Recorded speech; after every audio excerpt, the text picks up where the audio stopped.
Assalamualaikum warahmatullahi wabarakatuh. Alhamdulillah rabbil alamin. Wassalatu wassalamu ala asyrafil anbiya'i wal mursalin wa ala alihi wa sahbihi ajmain. Rabbi shrah sadri wa yassir amri wahlul 'uqdatam min lisani yafqahu qawli. Saya mengucapkan selamat hari Jumat, salam hari Jumat pada hari ini, yaitu salam hari raya di syurga. Tahniah yang mereka telah menunaikan solat Jumat pada hari ini, dan mereka yang tak dapat menunaikan solat Jumat pada hari ini, mudah-mudahan anda diberikan taufik dan hidayah untuk menunaikan solat Jumat di minggu hadapan. Hari ini saya nak berkongsi satu perkara, satu hal yang mungkin perkara ini boleh menjadi manfaat kepada diri saya, ataupun mungkin boleh juga menjadi manfaat kepada orang lain, terutama sekali bagi ahli-ahli keluarga saya dan juga sahabat-sahabat saya dan kenalan-kenalan yang mengenali diri saya. Dalam kehidupan ini kita tahu bahawa Allah Subhanahu wa taala itu merahsiakan 3 perkara kepada manusia. Perkara pertama, Allah rahsiakan tentang rezeki seseorang hamba-hambanya itu. Dan yang kedua, Allah Subhanahu wa taala merahsiakan tentang jodoh hamba-hambanya. Dan yang ketiga, Allah Subhanahu wa taala merahsiakan tentang ajal maut, iaitu kematian setiap seorang manusia yang ada di muka bumi. Saya nak sentuh bab kematian. Dalam kehidupan ini, sebagai seorang Islam, sebagai seorang umat Islam, sebagai seorang beragama Islam, kita tahu bahawa dalam kehidupan kita ini pasti adanya kematian. Hidup kita ini bukanlah kekal abadi. Dan kita tahu bahawa kematian itu akan menjemput kita pada bila-bila masa saja, di mana tidak tahu masa dan bila, kita tidak tahu. Dan sebagai seorang Islam, kita tahu bahawa selepasnya kematian itu, kita akan ditanya, kita akan disoal tentang apa yang kita telah lakukan di dunia ini. Kita akan ditanya siapakah Tuhan kita. Kita akan tanya siapakah ikutan kita. Dan kita akan ditanya apakah kitab yang kita baca pada hari ini. Namun di zaman ini, di masa ini, di hari ini, ramai manusia itu yang tidak terlalu takutkan kematian, tetapi takutkan kepada penyakit COVID-19. Kenapa? Sedangkan bahawa kita tahu kematian itu bila-bila masa akan muncul, akan tiba padanya masanya.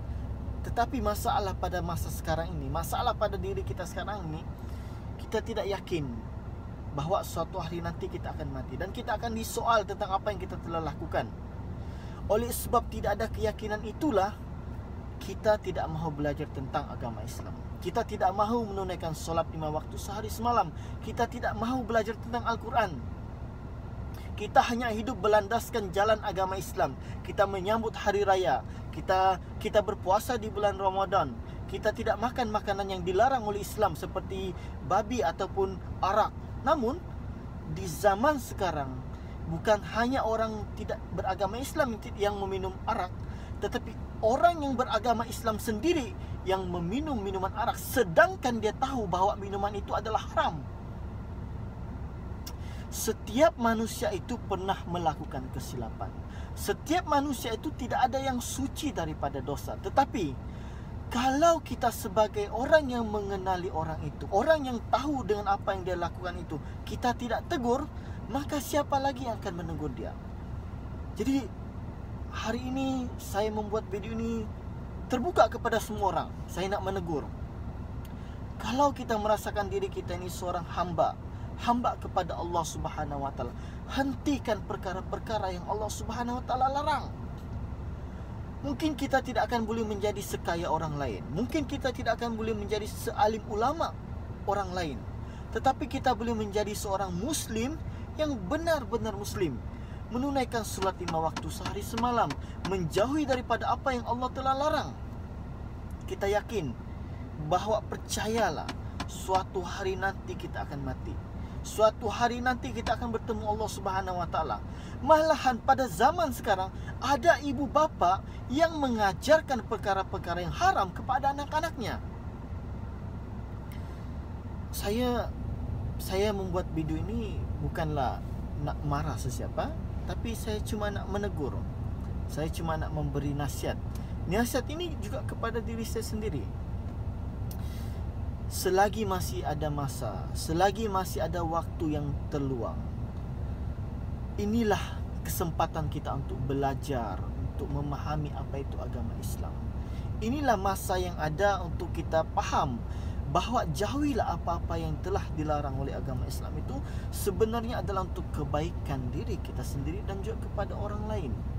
Kalau kita tidak boleh menjadi orang yang tersangat kaya, kalau kita tidak boleh menjadi alim ulama yang penuh dengan ilmu di dada, cukuplah kita menjadi hamba Allah yang bertawakal kepada Allah Subhanahu wa taala. Mohon maaf sekiranya ada yang terasa dengan apa yang saya tegur ini tidak ada untuk menyakitkan hati orang lain, tetapi sekadar untuk memberi teguran kepada diri sendiri dan kepada sesiapa yang mendengar.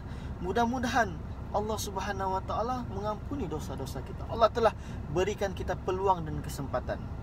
Allah telah berikan kita masa. Gunakanlah masa yang sebaiknya.